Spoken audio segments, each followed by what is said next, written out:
এত লাশ, এত জানাজা, এত মানুষের কবর আপনি পড়লেন, দেখলেন, এত কিছু আপনারে আখিরাত মনে করাইতে পারলো না? এত কিছু আপনারে কবর মনে করাইতে পারলো না? আহা, আপনি তো বড় পাষাণ, আপনি তো বড় শক্ত মানুষ। আল্লাহ মাফ দেন।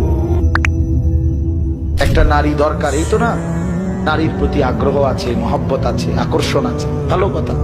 এটা পূরণের জন্য আল্লাহ স্ত্রী যথোপযুক্ত সময়ে ইন্তজাম করেছে। মানুষ এক নিঃশ্বাস পানি সময়ের আগে পান করতে পারে না। কথা বোঝেন? কত জায়গায় আমগো তুমি, কত জায়গায় কত মাত্রা ইন্দাত হয়। সারা দিন বয়ান কইরাও আমি অনেক সময় আছে হোটেলে গিয়ে ভাত খেয়েছি, সময় মিলাইতে পারছি না। তো তাই সুখের সাগরে যে ভাসতেছে সেও মরে যাবে, দুঃখের পাহাড়ে যে সেও মরে যাবে, ঠিক না? জীবনে কোনোদিন দুঃখ ছাড়া সুখ দেখে নাই যে তারও মৃত্যু হবে। জীবনে কোনোদিন এক সেকেন্ডের জন্য যার কোনো দুঃখ নাই সেও মরে যাবে, মরে যাবে। এই হাসিও স্থায়ী না, এই কান্নাও, কথা বলেন না। দুনিয়ার হাসি স্থায়ী, দুনিয়ার কান্না স্থায়ী, কোনোটাই স্থায়ী না। তোমার যৌবন স্থায়ী, কথা বলেন না কেন? না বন্ধু, না। মৃত্যু থামাই দিবে।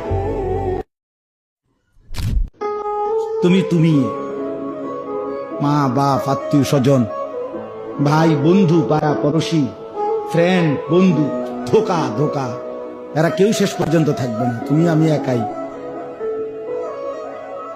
তুমি একাই। হয় তোমার বাবা আগে কবরে যাবে, অথবা তুমিও আগে কবরে যেতে, দেখা হবে না। তোমার কবর তুমি একাই, তোমার একাই ফেরেশতার মুখোমুখি হইতে হবে, একাই হাসরের ময়দানে দাঁড়াইতে হবে।